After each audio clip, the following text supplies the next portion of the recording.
청해부대 상황 알아보겠습니다. 장병 5명이 폐렴 증세로 추가로 입원하면서 입원 장병이 모두 12명으로 늘었습니다.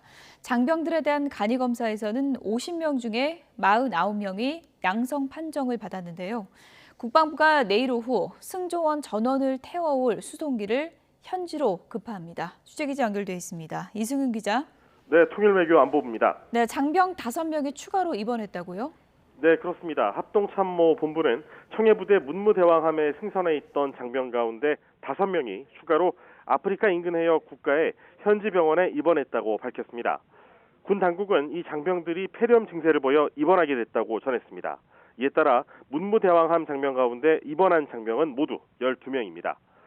문무대왕함에서는 6월 말에서 7월 초에 현지에서 군수물자를 적재한 뒤 7월 2일 첫 감기 환자가 발생한 이래 10일에 감기 환자가 40여 명으로 늘었고 당시 간이검사 키트에서는 모두 음성이 나왔지만 13일에 간부 6명을 표본 검사한 결과 모두 확진됐으며 현재 80여 명이 감기 증세를 보이고 있습니다.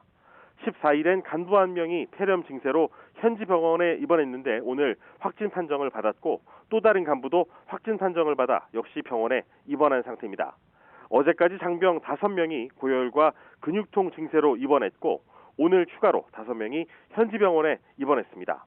이런 가운데 문무대왕함 승조원 중 확진 판정을 받은 장병은 지금까지 7명인데 현지 병원에 2명이 입원했고 나머지 5명은 선내에서 격리 치료를 받고 있으며 나머지 290여 명에 대한 PCR 전수검사 결과는 아직 나오지 않았습니다.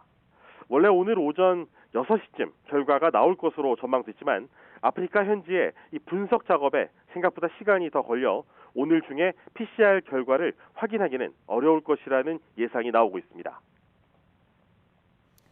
네, 그런데 PCR 검사 결과가 나오기 전에 간이 검사를 했는데 승조원 50명 중에 49명, 그러니까 거의 다가 양성 판정을 받았다고요?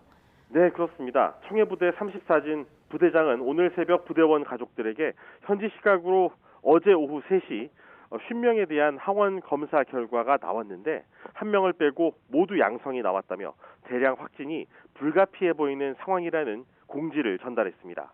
감염병 전문가들은 간이 검사에서 양성으로 나온 경우는 실제로 환자일 가능성이 매우 높다고 봐야 한다며 이미 확진자가 많이 있는 것으로 봐야 하는 만큼 더 적극적인 공간 분리를 해주는 게 좋다고 진단했습니다. 합동참모본부는 49명이 양성으로 확인된 간이 검사 결과를 유의하면서도 함정 내에 필요한 조치를 하면서 PCR 검사 결과를 신중하게 기다리겠다는 입장입니다. 일단 지금까지의 상황을 지켜봤을 때 다수의 확진자가 발생할 가능성이 커진 상태입니다. 지금까지 감염 경로는 현지에서 선적된 물자 혹은 도선사로 추정되는데 이 물자 선적 당시 현지 항구에 내렸던 승조원은 방호복을 입고 있었던 상태였던 것으로 알려졌습니다. 이처럼 상황이 급박해짐에 따라 군은 한 대에 150명씩 태울 수 있는 다목적 공중급유 수송기 2대를 내일 오후 현지로 보낼 계획인 것으로 알려졌습니다.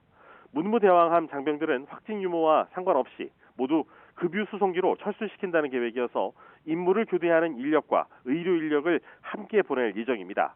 이에 따라 내일 오후 100명 이상의 인력이 김해공항에서 공중급유 수송기를 타고 떠나게 되며 20여 개국의 이 수송기의 영공 통과를 위한 허가를 받는 외교부의 작업이 거의 마무리된 것으로 전해졌습니다. 지금까지 통일외교안보부에서 YTN 이승윤입니다.